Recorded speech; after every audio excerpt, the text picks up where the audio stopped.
He was 22 years old. 22. He had been king for less than 2 years. His father had just been assassinated.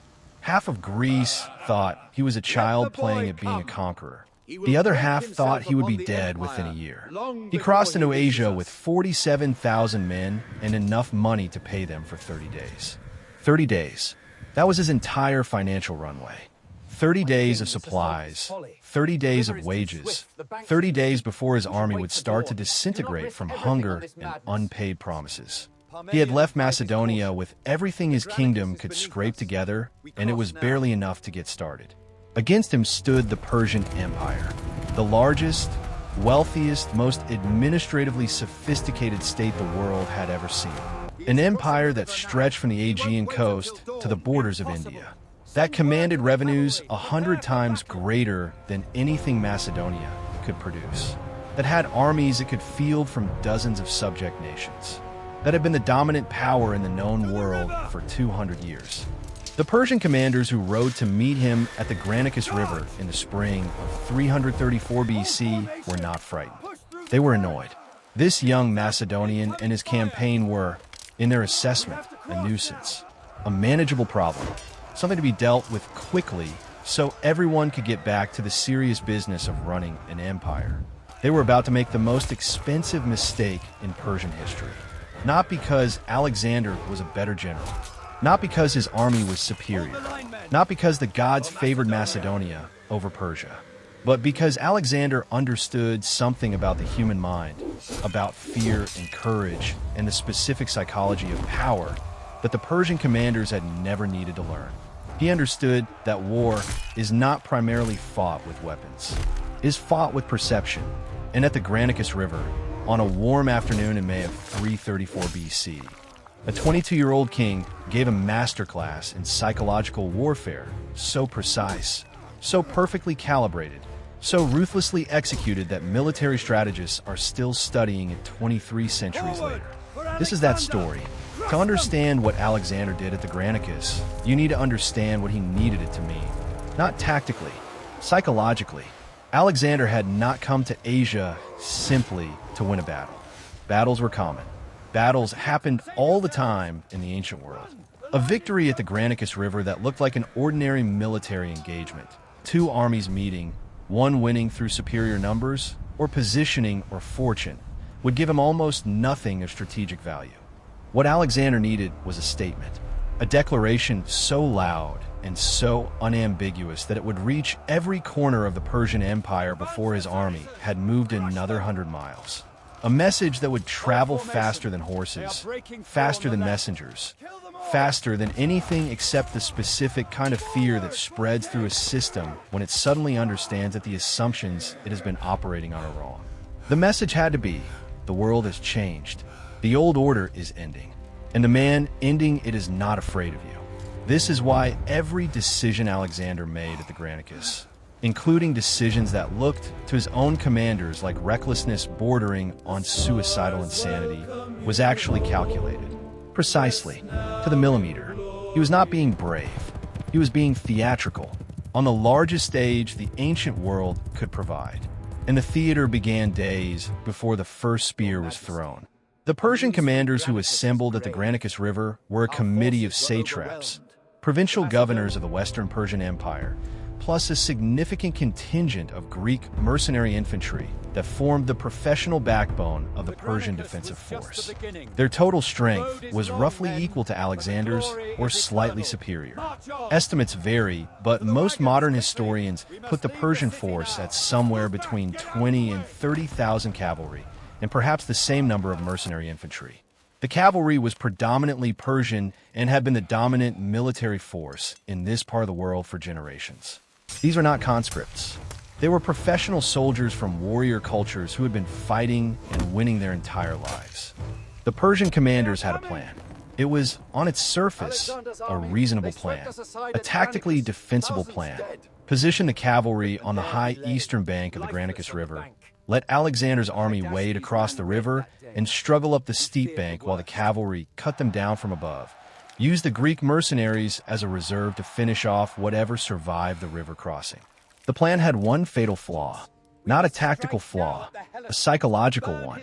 It was a defensive plan. It positioned Persian strength in a reactive posture, waiting for Alexander to come to them, letting Alexander control the pace and timing of the engagement, giving Alexander the initiative and all the psychological advantages that initiative provides. There was a man in the Persian council who understood this. His name was Memnon of Rhodes. He was a Greek mercenary commander in Persian service, one of the most capable military minds of his era, and he argued explicitly and forcefully against the defensive plan. Memnon's proposal was counterintuitive and strategically brilliant. Do not fight Alexander at all. Withdraw, burn the crops, destroy the food supplies, deny Alexander the resources he needed to feed his army. Let the 30-day financial runway run out. Let hunger and unpaid soldiers do what Persian cavalry could not. Memnon had correctly identified Alexander's real vulnerability. Not his army, his logistics, his time, his money. A campaign that could not feed itself would collapse without a single battle. Alexander would be forced to retreat or face a mutiny. The Persian Empire would have defeated the greatest threat it had ever faced without risking a single Persian soldier. The Persian satraps rejected Memnon's plan, not because it was tactically flawed. It wasn't. They rejected it because it felt cowardly. Because Persian aristocratic culture demanded that threats be met with force, not avoidance. Because letting a young Macedonian king march through their territories, even temporarily, even as a trap, was politically and personally humiliating in a way their honor culture could not accommodate. And because they did not understand, yet, who they were dealing with. Alexander had understood this about them before the campaign began. He had studied Persian aristocratic culture with the thoroughness of a man whose life depended on understanding his enemy's psychology, which it did. He knew that Persian commanders would choose the option that looked strongest, even if it was strategically weaker.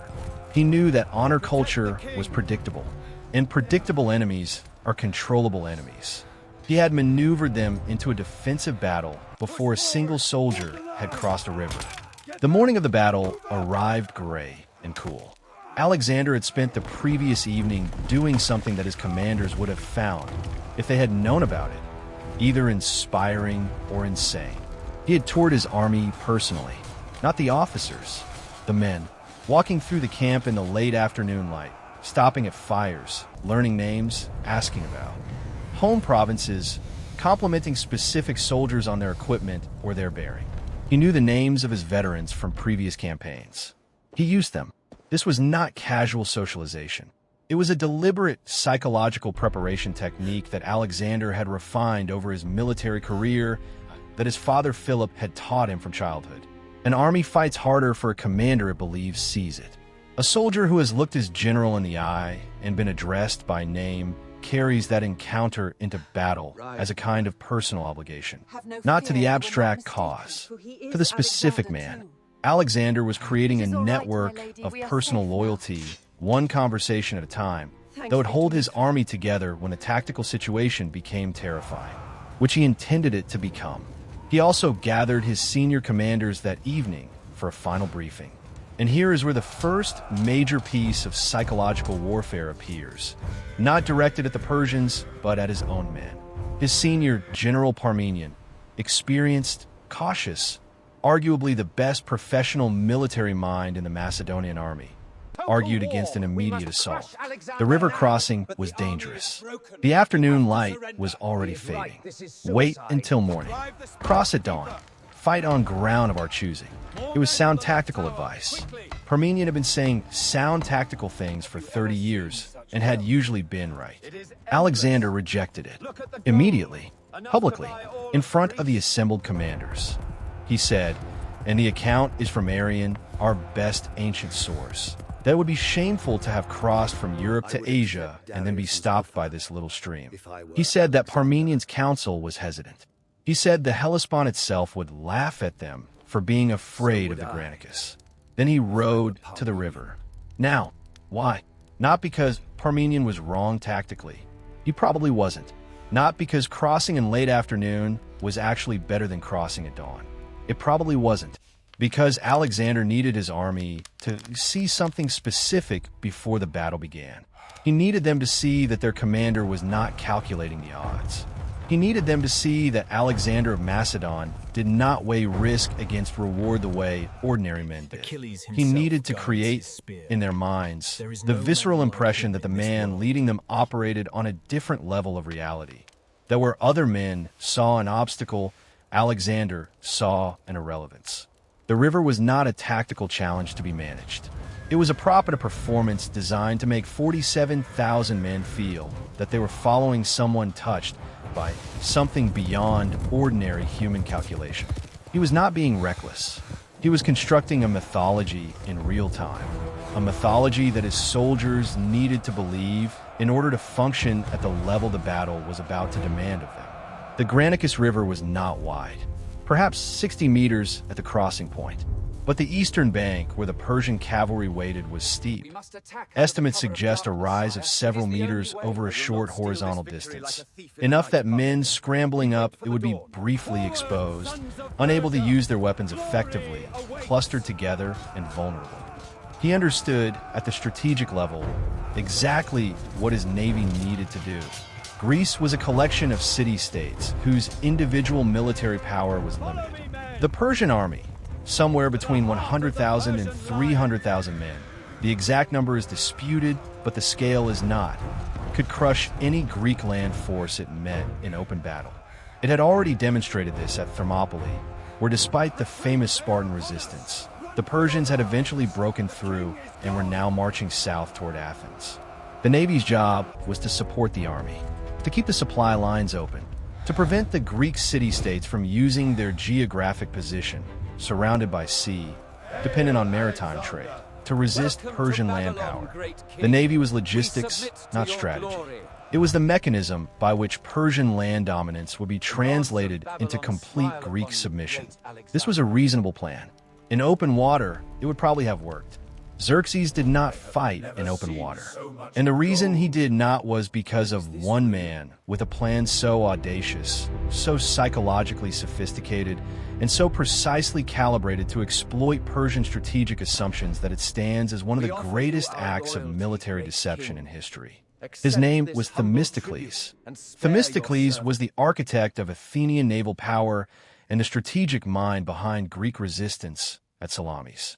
He was not a military man in the traditional sense, not a warrior of the type that Greek culture celebrated, not a man of aristocratic birth and martial reputation.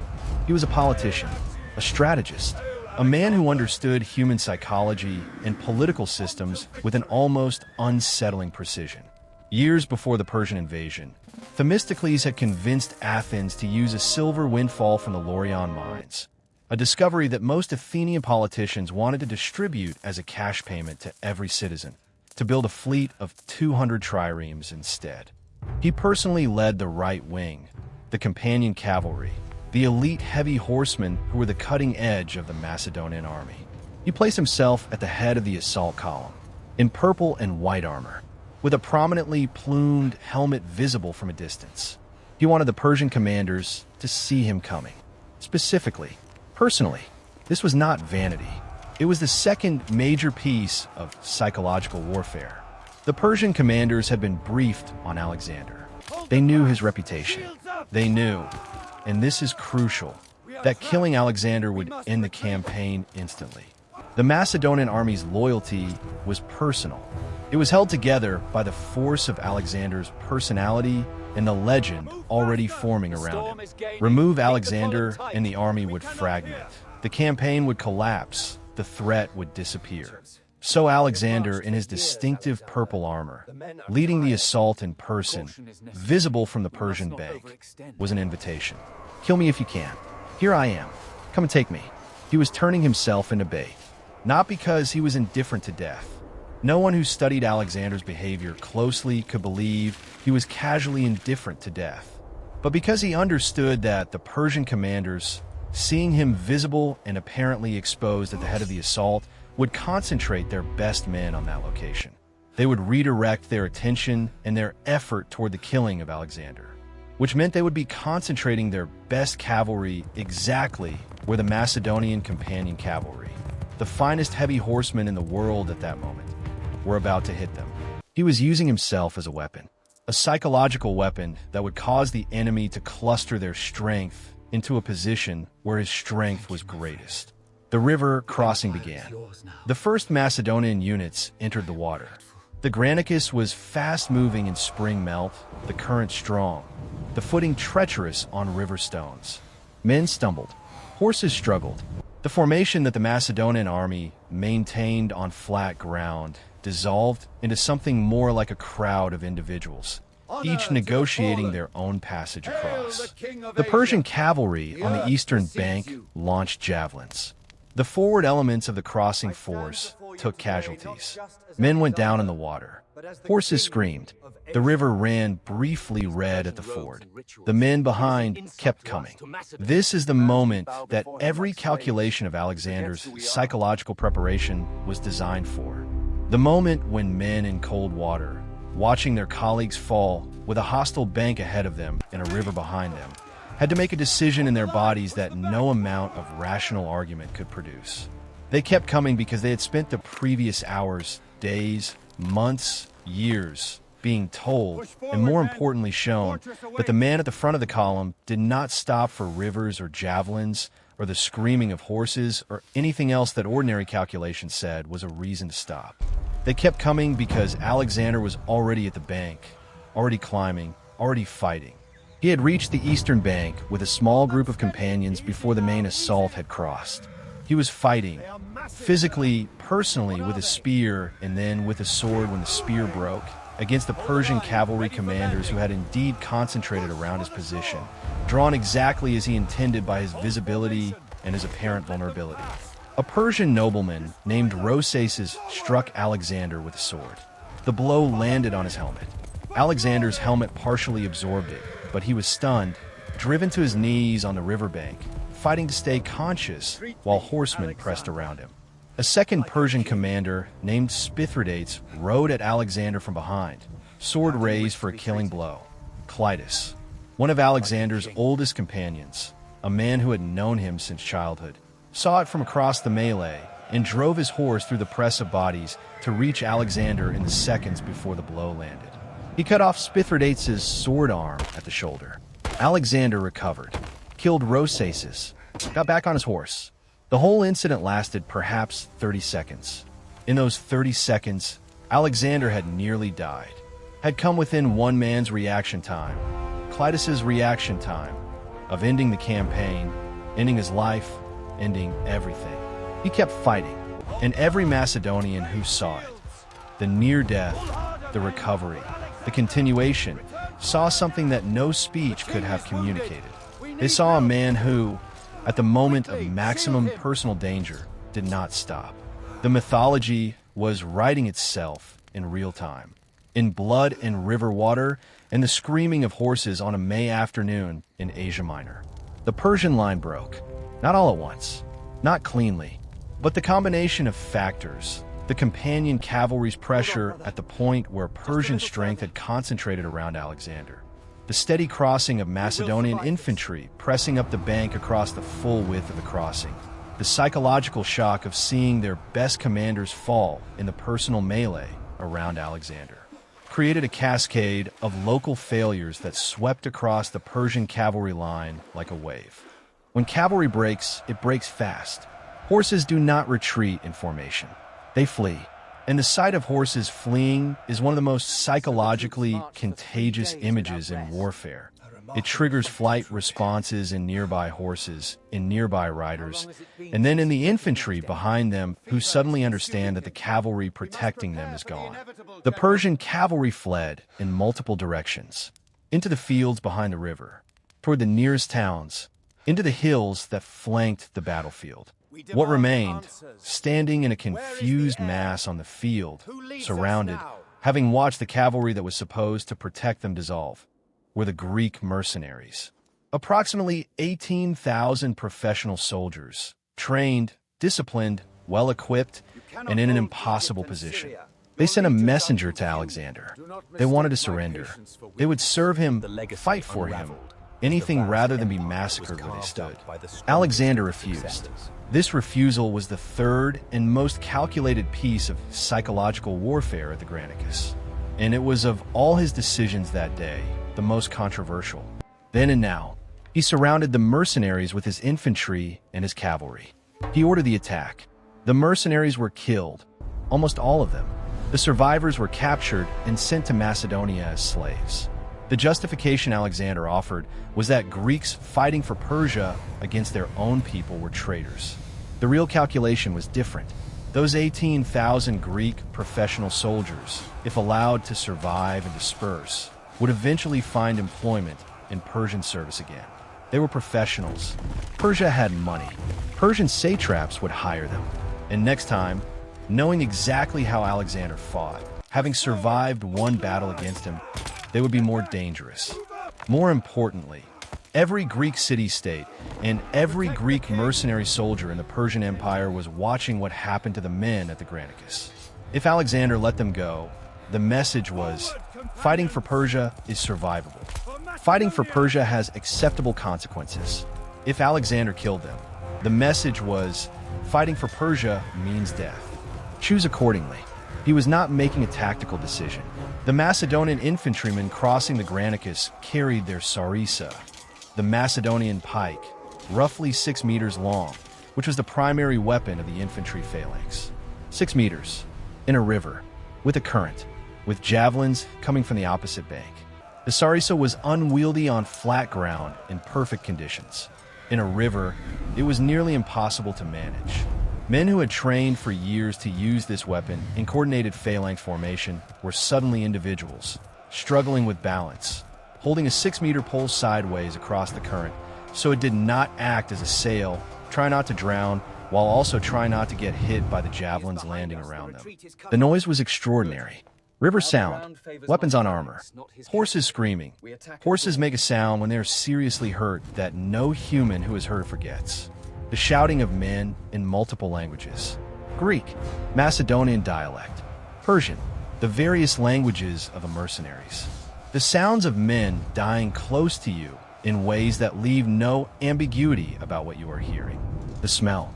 Blood in cold water has a specific smell, metallic, thin, diluted but present. Horse sweat and human sweat and the particular smell of fear, which is real and distinct and something the human nose evolved to detect in precisely this kind of situation. Because in our evolutionary history, the smell of fear from the people around you was important information.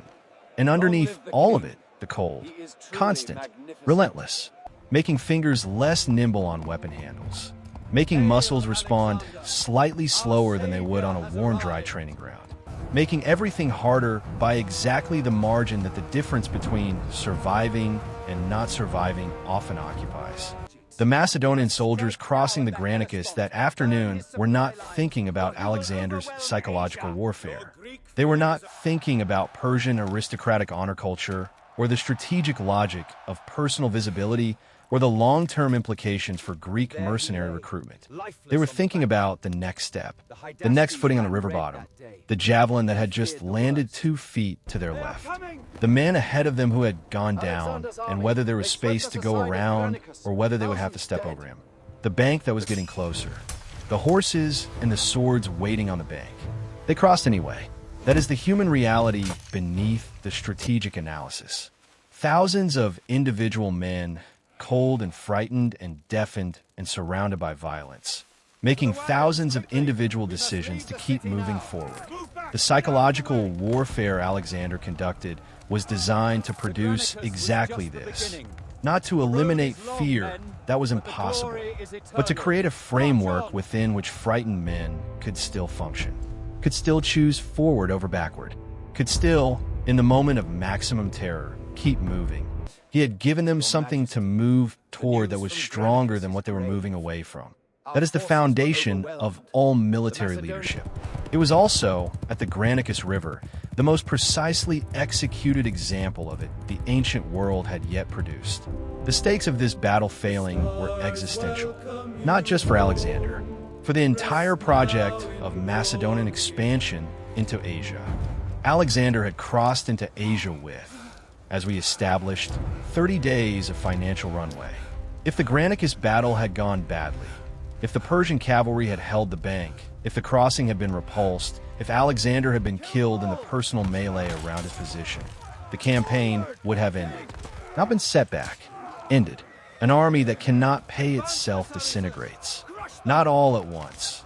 Some men stay out of loyalty or because they have nowhere else to go. But the professionals leave first because professionals always have options. And when the professionals leave, the formation that remains is not an army. It is an armed crowd. Alexander had bet everything on the Granicus.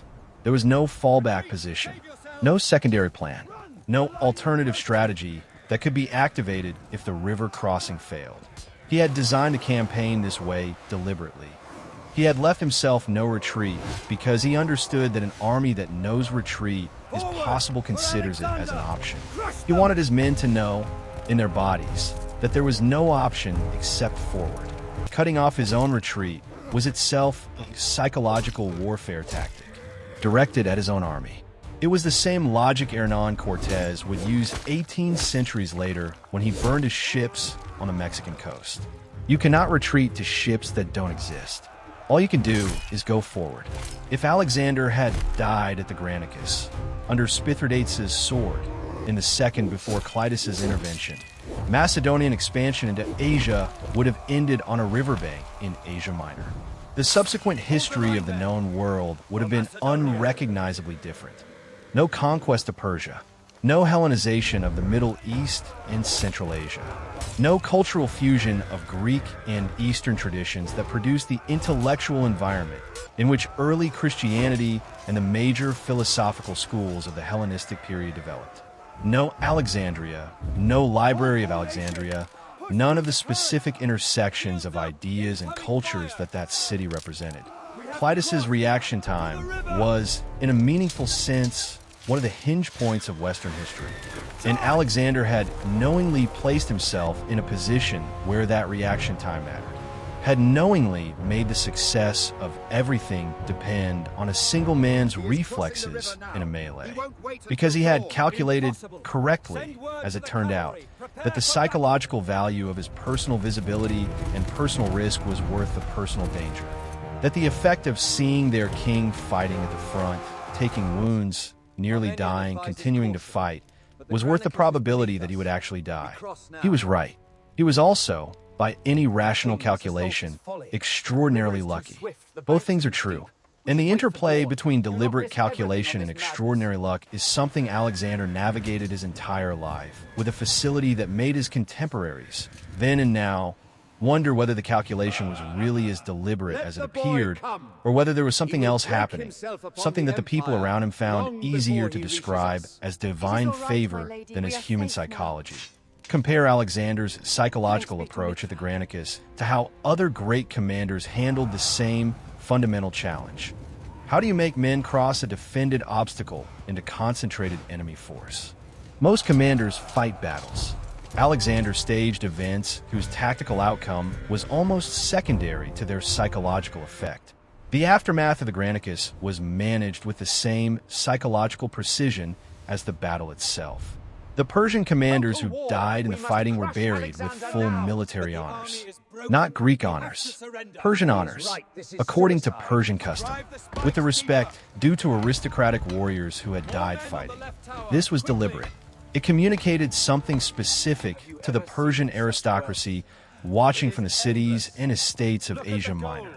Alexander was not here to humiliate Persia. He was not here to destroy Persian culture or dishonor Persian traditions. He was here to replace the Achaemenid dynasty's claim to rule with his own. The people, the culture, the traditions, those could remain. Only the man at the top needed to change. The Greek cities of Asia Minor received different treatment. Alexander moved quickly to release them from Persian control, to restore their democratic governments, where Persia had installed oligarchies or tyrants, and to exempt them from tribute payments. He was not, he told them, a conqueror. He was a liberator. Their oppressor was gone. Their freedom was restored. The distinction between how he treated defeated Persians and how he treated liberated Greeks was itself a psychological message directed at the population of Asia Minor as a whole. There is a role for everyone in the new order. The role you get depends on who you were in the old one. Within weeks of the Granicus, most of the Greek cities of Western Asia Minor had submitted voluntarily, not from military defeat, from the calculation that the new power was preferable to the old one, that Alexander's promises were credible, that his behavior after victory supported the interpretation he was publicly presenting, liberator rather than conqueror, at least for Greeks. This was the strategic payoff of the psychological precision at the Granicus. A battle won through shock and personal courage, followed by an aftermath managed through cultural intelligence and deliberate messaging, produced a geopolitical transformation that would have taken years of military campaigning to achieve by pure force. He was not just fighting, he was communicating.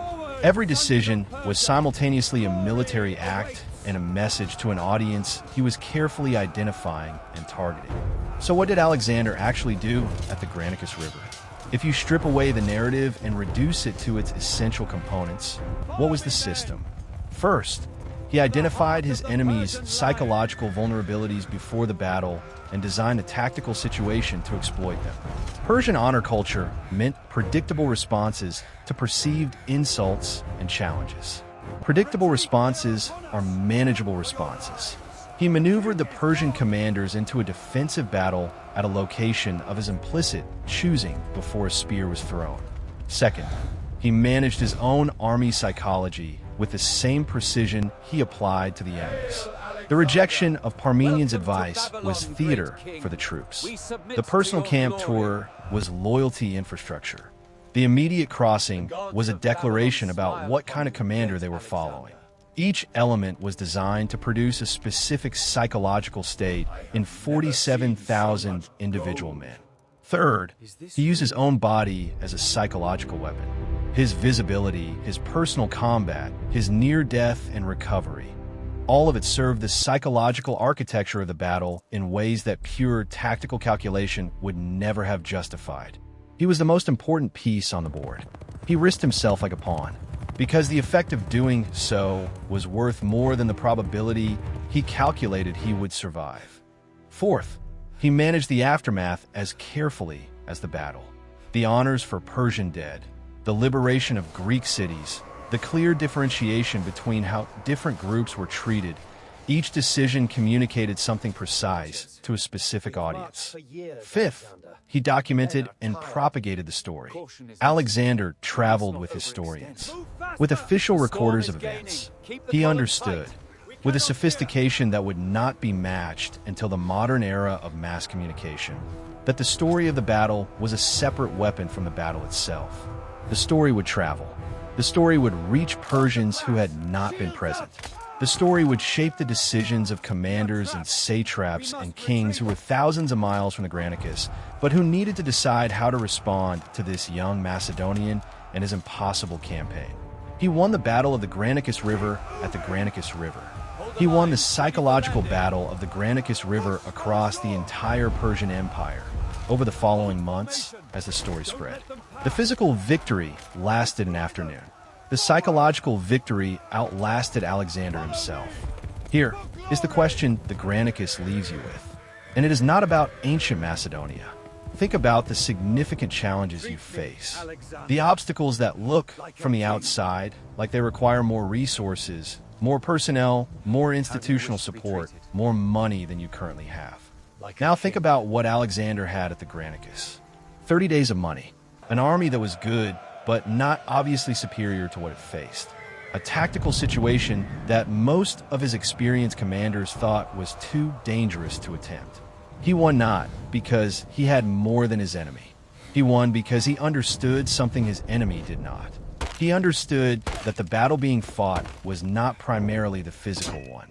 The physical battle was the expression of a deeper contest, a contest of perception, of will, of the stories that people tell themselves about what is possible and what is not.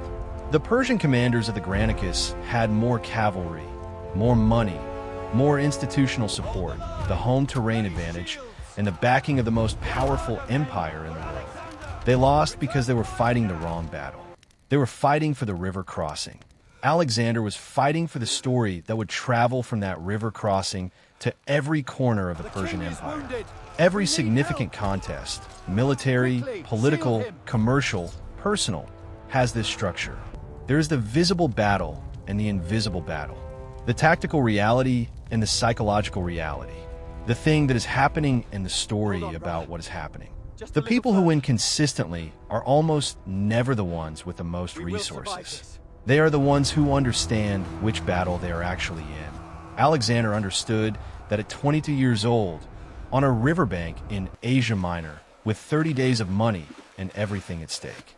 What would you do differently if you understood it too? The story does not end at the Granicus. It has barely begun, because after the Granicus, Alexander moved south, through the Greek cities of Asia Minor, through Phrygia and Cappadocia and Cilicia, and toward a second meeting with Persian power. This time not with provincial satraps, but with the great king himself. Darius III was watching. I've been watching since the Granicus. Have been receiving reports from survivors, from spies, from the administrators of falling cities. He was assembling an army, the real army. Not the provincial response force that had died at the Granicus, but the full military power of the Persian Empire. The two men would meet at Issus, at a narrow coastal plain between the sea and the mountains. In another battle that Alexander had specifically maneuvered Darius into fighting in terrain that neutralized Persian numerical advantage. The psychological warfare between them did not stop at the Granicus. It escalated. It became personal. It became a contest, not just of armies, but of the two men's understanding of each other's minds. Darius made a decision at Issus that he could not take back, and Alexander made a decision about what to do with Darius's family, his wife, his mother, his daughters, captured after the battle. That was the most sophisticated piece of political theater of his entire career. That story, what Alexander did with Darius's family and why, and what it meant for everything that followed, is the subject of the next video. And if the Granicus showed you what Alexander was capable of when the stakes were existential, what he did after Issus will show you what he was capable of when he had already won. That is when you learn what a person is truly made of, not in the desperate crossing of a defended river, in the quiet morning after victory, when the prisoners are brought before you and every choice you make is watched by a world trying to decide what you actually are.